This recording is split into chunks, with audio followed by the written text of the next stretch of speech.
Assalomu alaykum, hurmatli kuzatuvchilar.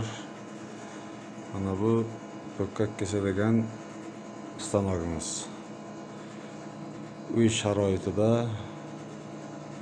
ishlab turibdi bizlarniki.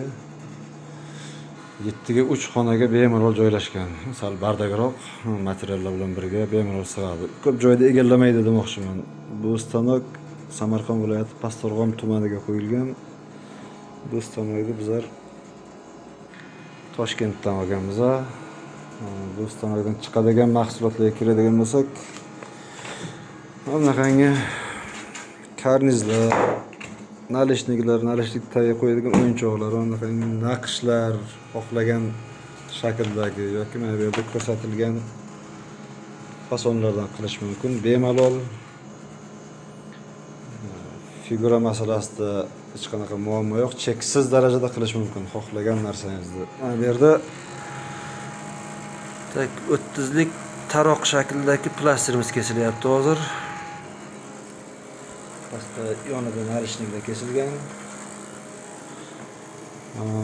Bu stanokdan keladigan pribelga keladigan bo'lsak, mana shu bitta blokni 1.150.000 mingga oladigan bo'lsak, bundan tayyor mahsulot chiqarib sotadigan bo'lsak, bu mahsulotimiz 3 million, 3,5 million, 4 million ham bo'lishi mumkin. Pribeli yomon emas, yaxshi, Xudoga shukr. Kimdir shu stanokdan olmoqchi bo'ladigan bo'lsa, tavsiya qilaman. Sog' bo'linglar, salomat bo'linglar.